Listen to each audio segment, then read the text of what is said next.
savoir comment c'est possible de ne pas prendre en considération la douleur quand elle est trop forte. Je trouve pas. Bah, de toute façon, il y a des degrés de douleur, il y a des degrés de sensibilité. C'est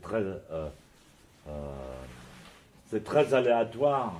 Je sais. Il y a des Bon, moments où je c'est ne veux pas prendre l'exemple des bons qui Oh, ça, s'embûchent j'y ai d'essence. pensé, figure-toi, j'ai pensé à tout ça. Donc,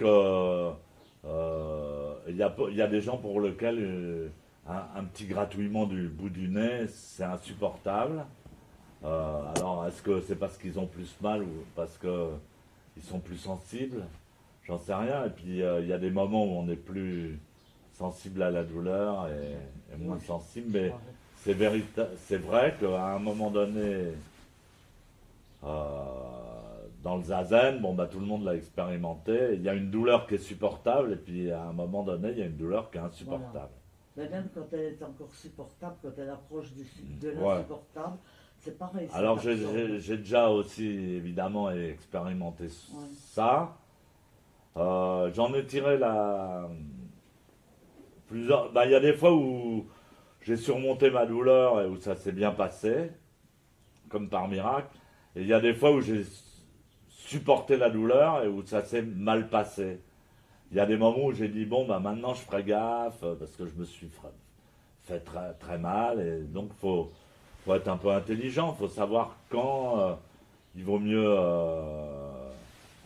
se, disons protéger son corps et quand il faut dépasser ses limites. Oui, mais ça j'essaye de... Ça dépend aussi de l'âge et de la résistance parce que les blessures font mal pendant plus longtemps quand on est plus âgé.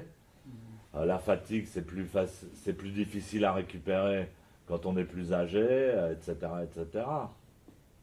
Oui, mais tout ça, je le sais. Ce que je veux dire, c'est qu'à partir du moment où tu peux ni patienter, ni surmonter, ni rien, hein, ou ni essayer de changer un petit peu comment tu es, euh, mais même quand tu commences à faire ça, tu ne penses plus qu'à ça. C'est ce que je voudrais. C'est pas que je veux pas avoir mal. Non, non, mais ce qu'il faut pas, c'est se blesser. C'est comme au foot. Oui, Ce qu'il faut pas, c'est se blesser parce qu'après, quand tu te blesses, tu peux ouais. carrément plus faire zazen. Donc, à partir d'un certain âge, il faut être prudent. Et par exemple, quand tu es enceinte aussi, il faut être prudent. Oui, oui, ouais, Ça dépend des personnes. Il y a des personnes qui ont fait toute la, qu'on fait toute leur grossesse en faisant zazen, en faisant des séchines et pour qui il s'est rien passé. Mais d'après ce que j'ai appris en médecine chinoise, bon, bah, les 3 premiers mois, il faut faire attention. Et les 2 derniers mois, il faut faire attention aussi. Mhm. Bon, bah, Donc quand tu sens que tu as trop mal, tu t'arrêtes, tu te reposes. Mais là, tu as tenu toute la séchine, c'était super. oui, enfin, oui et non. Mais je veux dire que ça m'a beaucoup absorbé ma considération, si je peux dire. J'ai beaucoup considéré. Ouais, c'est l'enseignement, de toute façon, il n'y a que toi qui peux en juger, parce que même si tout le monde connaît la souffrance, personne ne peut juger de ton rapport avec ta souffrance. Oui, non, je sais, je sais. Bon, déjà, je peux essayer de ne pas prendre en considération le reste, ça sera déjà pas mal. Mais enfin, là, je me suis dit, là, j'ai un mur. J'ai un mur. Non, mais par exemple, on a tous un mur, c'est Ouais. pour ça qu'on fait zazen face au mur. Ouais. Mais quand même, on voit, on voit quand même un peuple comme le Japon, comment il réagit à la catastrophe. Et, et, et ça, c'est des générations de culture influencées par le zazen. Oui, oui, oui, je suis d'accord. Et je l'ai dit il n'y a pas tellement longtemps, je sais plus. Mais les gens qui pratiquent zazen depuis longtemps n'ont pas la même relation à la souffrance que les autres. C'est vrai, c'est vrai. Et sont capables de supporter des souffrances, des douleurs beaucoup plus élevées que d'autres personnes. Jusqu'à, on peut dire, des champions de zazen qui sont capables de se foutre le feu et de rester assis sans bouger, Ouais, de s'immoler. Bon, faut pas non plus. non, Mais voilà quoi. Ou des exemples comme Bodhidharma, on dit qu'il est resté 9 ans face au mur sans bouger. Bon, des exemples extrêmes. Où véritablement le corps a été complètement, pas complètement abandonné. D'ailleurs, par exemple, Sekito, j'ai vu la momie de Sekito, c'est-à-dire que le gars, à la fin, il est mort en zazen. Ça, si, il est mort en zazen. Donc, Oui, oui. on va jusqu'où on peut aller et on... On fait comme on peut. Ouais, c'est ça.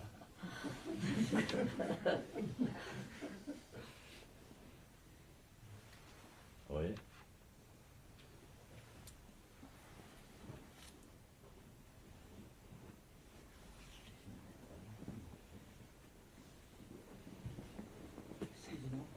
Non, non, c'est pas tant.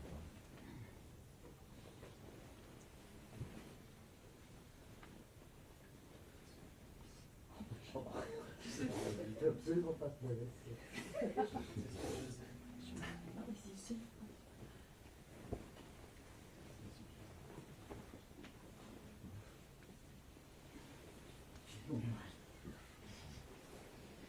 En fait, j'étais interpellée par quelque chose que vous avez dit hier matin. Et je me suis dit que probablement, je n'ai pas bien compris. C'était quand vous avez dit que toujours quand on a les regards vers l'extérieur, que c'est toujours dans le passé, ou déjà dans le passé, quelque chose comme Ouais. ça. Et puis, bon, ma compréhension, c'est que je comprends bien qu'on doit être en contact avec son esprit pour pouvoir être dans le présent, dans l'absolu, ce qui nous permet d'accueillir un tas de choses qui nous entourent, qui souvent on n'arrive pas à s'apercevoir parce qu'on est tellement tracassé par les souvenirs du passé ou par les angoisses face à l'avenir, dans l'absolu face à la mort. Et justement, Non, mais j'ai expliqué ça d'un point de vue tout bêtement scientifique. Quand on regarde à l'extérieur, on peut dire ce qu'on veut. On regarde quelque chose qui est déjà passé. d'accord. Même si c'est un milliardième de milliardième de seconde. Mhm. Parce que la distance, pour voir quelque chose et que ça nous revienne à notre conscience, ça prend un laps de temps. Et quand on regarde la Lune, elle est dans le passé. Plus on regarde loin, à l'extérieur, plus on regarde le passé. Mhm. Et on essaye de revenir au Big Bang, mais au Big Bang du passé. Le présent, il se trouve véritablement... le présent, il ne peut pas être conscient. Le vrai présent. On dit ici maintenant, mais c'est pareil, si on essaie de chercher ici maintenant, ça n'existe pas. Dans le temps linéaire, ici maintenant n'existe pas. Donc, où est-ce qu'on trouve ici maintenant et où est-ce qu'on trouve le véritable présent? Mais enfin, je comprends, c'est avec le temps vertical. Donc, c'est aussi métaphorique. Ouais. Parce qu'on parle de choses dont on ne devrait pas parler et dont on ne peut pas... enfin, c'est une métaphore pour arriver à sensibiliser les gens à quelque chose qui est inexplicable, en vérité. Oui, parce que je me suis dit, en même temps, bah, peut-être que c'est justement ce contact avec quelque chose d'intérieur qui fait qu'on ressent certaines choses. Par exemple, vos paroles qui viennent de l'extérieur, je dois être prête pour les accueillir. C'est-à-dire, il faut bien que j'arrête la machinerie telle que vous avez dit, qui pour moi c'est quand on est sous l'emprise de quelque chose de plutôt intellectuel, plutôt le cortex frontal, comme on dit, pour enfants, pour qu'il y ait une résonance en moi. Disons que pendant Zazen, il y a une partie de nous-mêmes plus ou moins grande qui est quand même, on peut dire, consciente. Et il y a une partie qui n'est pas consciente. Et c'est pareil, on peut difficilement définir ou avoir conscience de l'inconscient, de ce qui n'est pas conscient, de ce qui est conscient. Et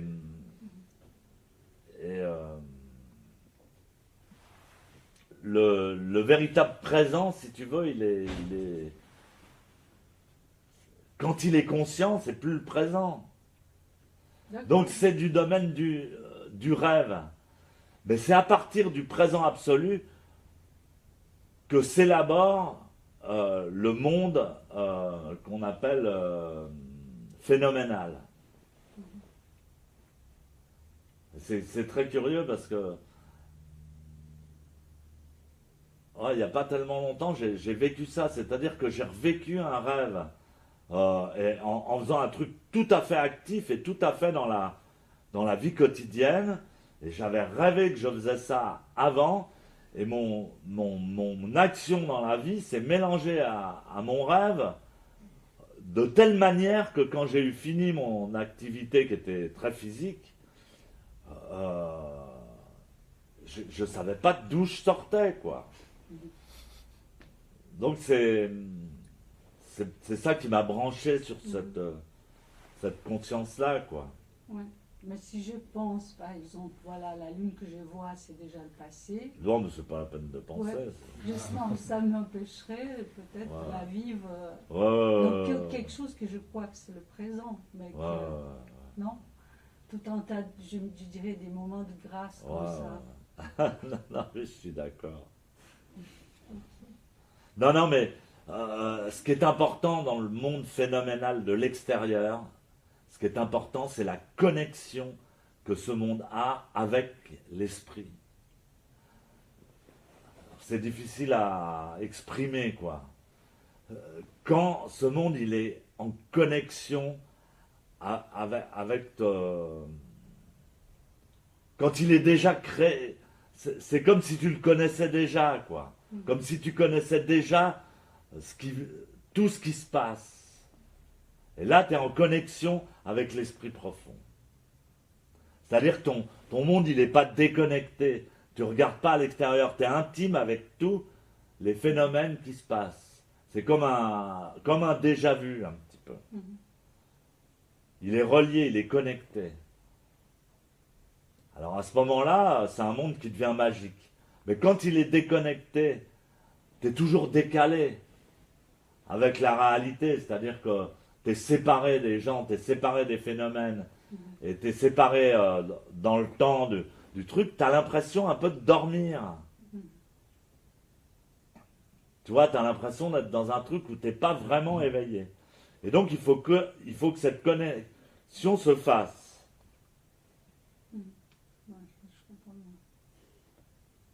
Et donc, c'est plus le temps linéaire, c'est le temps vertical. Je pensais justement que vous parliez du temps vertical, alors j'étais un peu surprise. Okay. Oui, je ne veux pas rentrer trop dans les détails. Ouais,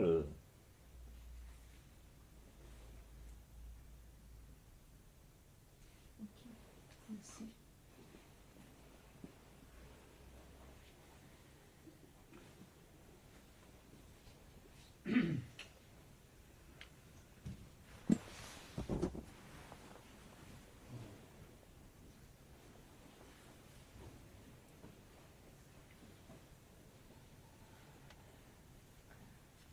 Je vais essayer d'être claire dans ma question, parce que je crois que je suis embrouillée. Chaque bodhisattva possède un chemin qui lui est propre pour arriver jusqu'à l'éveil. Ça, c'est ce que j'ai compris. Est-ce que ça suppose qu'il y a des marches pour arriver à l'éveil? Ben, c'est toujours la même chose. Il y a le temps horizontal et le temps vertical. L'éveil, on l'a déjà de par notre nature, dans le temps vertical. Mais dans le temps horizontal, on peut dire qu'il y a des marches. Mais cet éveil, il est le même, l'éveil accompli est le même pour chacun d'entre nous. Ouais, parce qu'on vit dans une réalité commune. Donc il y a des similitudes. Enfin, il est le même fondamentalement, si tu veux. C'est pareil qu'un mec qui te dit, bon bah voilà, il y a 2 maisons, elles sont faites en briques. C'est les mêmes du fait qu'elles sont faites en briques. Mais elles ne sont pas forcément construites pareil. Chacun a une maison qui est la sienne, quoi. Donc en même temps, c'est le même éveil, et en même temps, c'est un éveil spécifique pour chacun, qui correspond à sa fréquence, à ses caractéristiques, à sa génétique, j'en sais rien, moi. Alors, est-ce que cet éveil ou ces éveils conduisent tous au même endroit, à la même destination? Oui et non, mais c'est des trucs, justement, c'est pour ça que j'ai parlé. Alors peut-être pour certaines personnes, ils vont me dire, tu compliques tout, tu parles de conscience horizontale, de conscience verticale, de temps horizontal, de temps vertical. Il y a les deux, les yeux horizontaux, le nez vertical. Bon, et pourtant, ils fonctionnent tous les deux, tu vois. Et tu peux percevoir, tu peux voir aussi avec le nez, tu peux voir avec l'odeur. Et tu peux sentir les odeurs avec les yeux, si tu veux. C'est la même chose, on est fait comme ça, il faut comprendre cette chose. Alors tu dis, ah ce grand peintre, il était éveillé, mais tu vas prendre 2 peintres qui étaient éveillés et qui sont des génies et qui vont te faire 2 tableaux différents, mais leurs tableaux, leur style vont être complètement différents. Tu vois, entre un Van Gogh et un Delacroix ou un Delatour, tu vas dire, ça n'a rien à voir, leur éveil n'est pas le même, mais pourtant leur éveil est le même. Et ils font tous les deux de la peinture, et je suis sûr qu'ils ont la même énergie fondamentale de peintre, la même nécessité de peindre, de s'exprimer sur la toile, et pourtant ils vont sortir un truc, et on a parlé tellement de peintres en disant, c'est scandaleux de peindre comme ça, c'est horrible et tout ça, c'est un fou. Et puis 20 ans, 30 ans après, on disait que c'était un génie. Et maintenant, on l'a. Donc c'est pareil. Toi, ton éveil, il va te ressembler à toi et ton moyen d'expression, ta sensibilité, elle est unique. Notre sensibilité, elle est aussi unique que notre numéro de portable. Et pour t'avoir. Pour pouvoir t'appeler au téléphone, si je fais pas ton numéro, bah, j'arriverai jamais à t'appeler. Tu vois? Et ben, ta personnalité, c'est un numéro de téléphone. Et il n'y a que cette fréquence-là qui va accéder jusqu'à toi. Tu vois? Mais en même temps, tout le monde a un téléphone portable et est en train de tripoter son téléphone. Mais est-ce que c'est possible qu'un jour, justement, on n'ait plus de personnalité? Est-ce que le but ultime, c'est justement de... Ouais, alors là, je suis d'accord. d'arriver Mais c'est dans- pour ça que je vois aussi... enfin, en tous les cas, j'en ai rêvé. Justement, on parlait de ça hier, on se marrait en disant des conneries, mais avec des trucs profonds, quoi. C'est-à-dire, est-ce que tu supporterais de te lever le matin, d'aller te voir dans ta glace et de voir un autre mec que toi?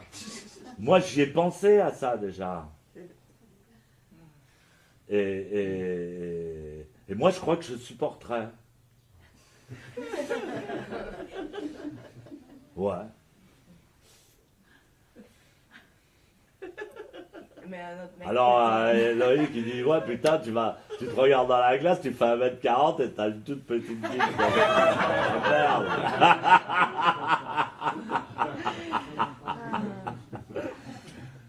Évidemment, je suis pas en train, si je mesurais 3 mètres et que... Non, bah, 3 mètres, ça doit être... Non.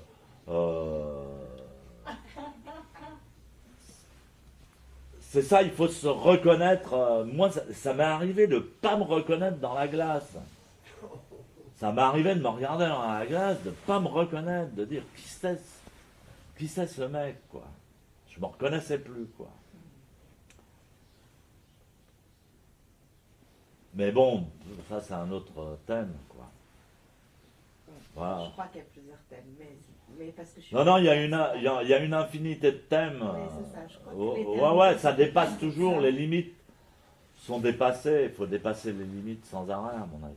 Et il y a une notion d'interdépendance aussi, mais je ne sais pas trop encore, mais la question m'arrive. Merci. Mais ouais, j'espère bien qu'on va... Moi, j'espère bien ouais, qu'on va pouvoir évoluer. Parce qu'il faut pouvoir supporter d'évoluer. Et que la société va pouvoir évoluer, et que nous, individuellement, on va pouvoir évoluer. Et je crois que si on vieillit, c'est parce qu'on est trop attaché à son ego. Est-ce qu'on peut... Ouais, c'est sûr que quelqu'un qui est vieux, il serait content de se retrouver tout jeune, en pleine forme. Ah tiens, bah, ça me gêne pas, j'ai abandonné mon ego, j'en ai un autre. C'est pour ça que Dieu, Jésus disait, aime ton prochain comme toi-même. Est-ce que tu supporterais d'être quelqu'un d'autre? En étant toujours fondamentalement justement ce qui est éternel en toi, tu vois.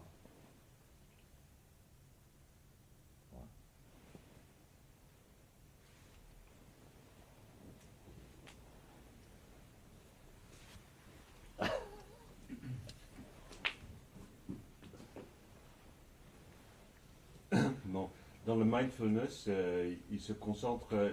C'est quoi? Le mindfulness, ça se connaît pas en France? Non.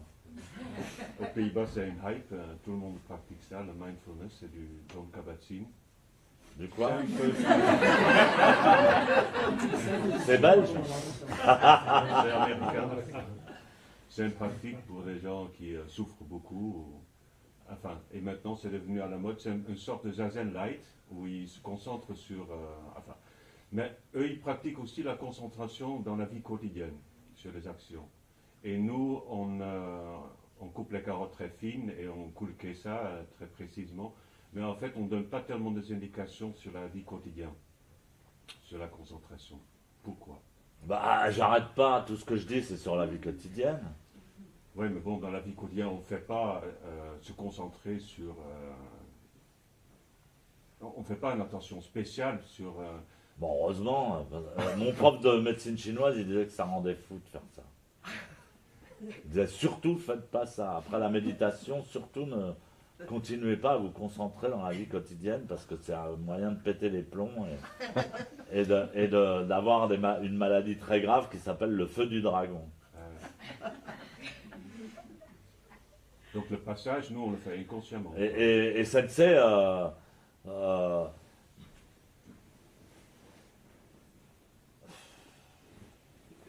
je sais pas, moi j'essaie de dire j'essaie d'enseigner le mieux que je peux, tu vois. Maintenant, si vous en tirez rien, T'as l'impression. Ben non, mais... Ouais, tout ça, toute la séchine, ça parlait de ce thème-là, par exemple. Comment, justement, comment ne pas être dans le passé, dans la vie quotidienne. C'est ça le thème. Ça va plus loin que de couper des carottes ou d'être complètement coincé et rigide à se faire chier toute la journée, à se concentrer, quoi. Mais bon, il y a des gens pour que ça rassure, quoi. Ils ont l'impression de contrôler quelque chose. Mais ça va beaucoup plus loin que ça. C'est une question de conscience et d'esprit. Et alors, de ne pas prendre en considération... de ne pas prendre en considération quoi? Oui, de ne pas prendre en considération. Est-ce que ça se pratique aussi dans la vie quotidienne? Non, ne pas prendre en considération, c'est vraiment, ça parle du zazen, c'est de shikantaza. Ouais. C'est-à-dire qu'il y a plein de techniques, il y a plein de dhyana, il y a plein, le zazen c'est immense. Mais l'ultime zazen,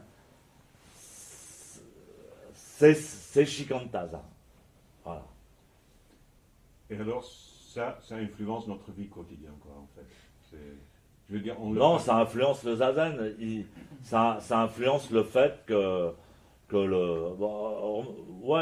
la Prajnaparamita, il dit que ça influence aussi la vie quotidienne des bodhisattvas, parce que ces 3 concentrations bloquent les 3 poisons, si tu veux. Elles désamorcent les 3 poisons de notre vie. Alors les 3 poisons, j'ai oublié ce que c'était, je n'ai pas appris les listes par cœur, mais dans le bouddhisme, les 3 poisons, c'est la colère, l'avidité, quelque chose dans ce genre-là. Ouais. Donc je ne les connais pas par cœur, mais donc ces 3 concentrations, ces 3 trucs dont je parlais, ça, voilà. Donc il fait un lien avec la vie quotidienne, si tu veux. Ouais. Non, mais les mecs, leur vie quotidienne, ouais, c'est technique de bien-être et d'amélioration personnelle. Ça, ils adorent ça, les Hollandais. Ouais. Non, mais...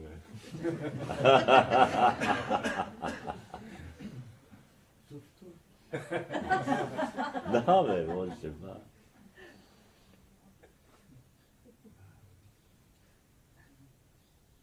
Non, mais quand on fait quelque chose, on s'aperçoit justement la concentration, c'est quand tu as fait un truc et que tu as l'impression que tu n'as rien fait, que tu as rêvé. Mais tu l'as fait. La concentration consciente, c'est le contraire de la concentration. Le zazen conscient, c'est le contraire du zazen, si tu veux. Donc tu peux très bien faire zazen en faisant le contraire du zazen, et tu peux très bien te concentrer en faisant le contraire de la concentration. Ah, c'est ma réponse. Ben, peut-être ça te plaît pas. Ça correspond pas à ce que tu cherches. Ah, je pose la question. Ouais, bah moi je te donne la réponse. Enfin, dans mon style, je te donne la réponse que je peux te donner maintenant, quoi. Ouais. Moi, c'est pas ce qui m'intéresse, c'est pas ce qui me passionne, quoi. J'arrive à concentrer dans la vie quotidienne. Bien sûr, quand je fais un truc, j'essaie de me concentrer. Il faut que je trouve mes lunettes parce que j'y vois que dalle. Pour glisser un truc, je veux me concentrer. Mais si je l'ai rêvé avant, je vais être plus que concentré.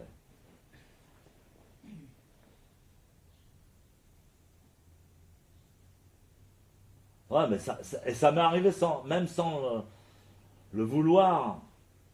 Par exemple, au billard, ça m'est arrivé de voir une partie de billard et je ne sais pas pourquoi je voyais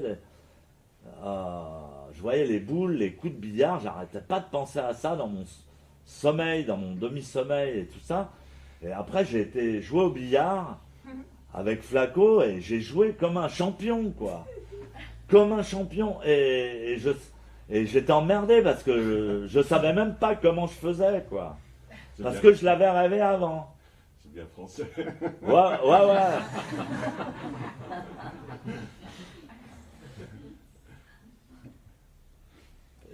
Et ça m'intéresse plus que de me concentrer, tu vois. Ça me fait chier de me concentrer, moi. J'ai jamais compris pourquoi vous coupiez les carottes en petits morceaux. J'ai jamais dit qu'il fallait couper les carottes en petits morceaux. Mais quand j'ai vu que les gens, ça leur plaisait, je les ai laissés faire.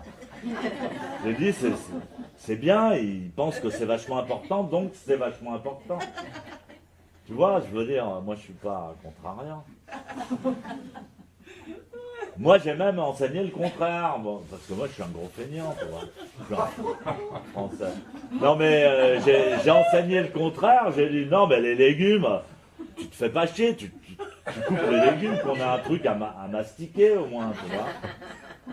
Tu coupes les légumes vite fait. Moi, la genmai, je te la fais en 5 minutes, tu vois.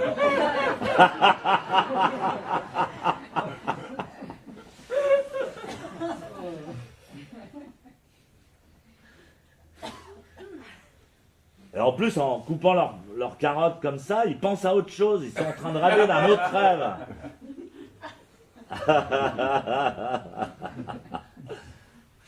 Non, mais j'essaie d'ouvrir les consciences à une autre dimension, tu vois. C'est ce qui m'intéresse plus.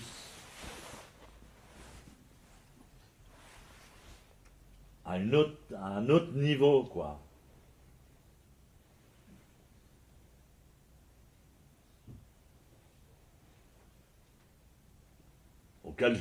Qui m'intéresse. Maintenant, si ça n'intéresse personne, moi je veux bien rester chez moi, je m'en fous. Je tiens pas spécialement à communiquer mon message. Si quelqu'un veut prendre ma place, je veux bien.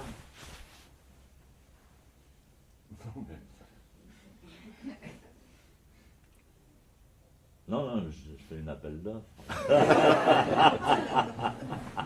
Je t'ai juste posé une question. C'est intéressant de se placer par rapport à ce genre de pratique. C'est intéressant de voir comment nous on enseigne. C'est ça ma question. Ouais, bah voilà, et donc voilà, moi j'enseigne comme ça. Ouais. Parce que c'est vraiment ma sensibilité, et c'est vraiment ce qui me passionne. Ça m'a jamais intéressé de me concentrer. Je suis pas du tout concentré. Les mecs ils me disent mais t'es pas du tout concentré, comment pourquoi tu fais du zen? Bah justement. Je fais du zen parce que je suis pas du tout concentré. Si j'étais concentré, ça m'intéresserait pas.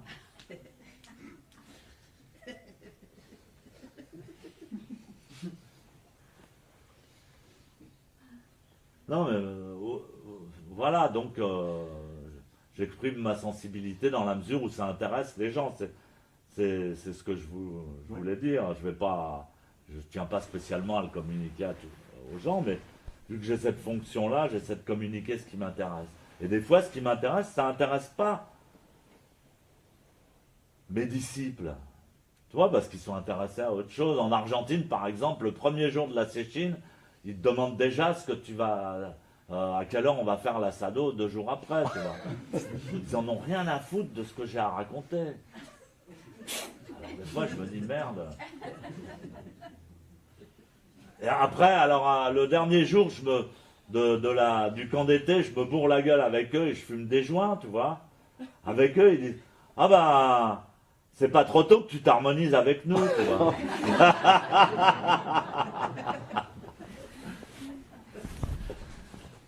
Ben je dis, mais j'ai pas envie de m'harmoniser avec ça, bah ça m'intéresse pas de me bourrer la gueule. Si, j'aime bien, là, une fois de temps en temps, fin de Sesshin. Donc voilà, après il y aura l'apéritif. Non, mais le niveau de niveau de l'enseignement, des fois j'enseigne pour les débutants, rentrer le menton, tendez la colonne, machin truc, tout ça. Mais effectivement, je suis intéressé par découvrir des nouveaux aspects de mon esprit, de mon fonctionnement, tu vois. Alors voilà. Mais c'est vrai que c'est peut-être un peu spécial quand même.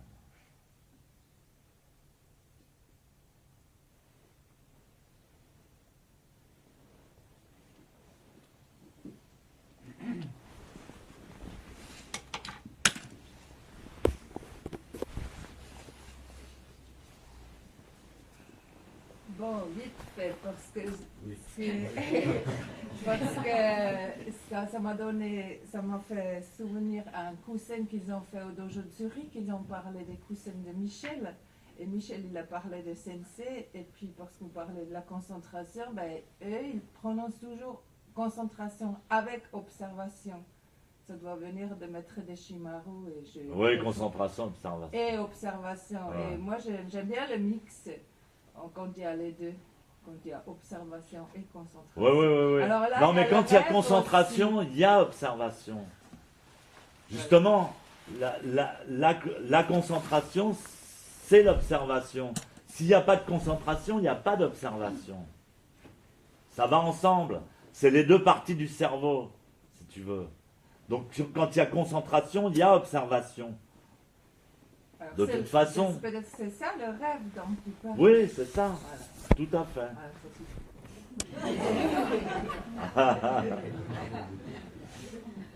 Sans ça, tu observes, mais il n'y a rien à observer puisque tu n'es pas concentré.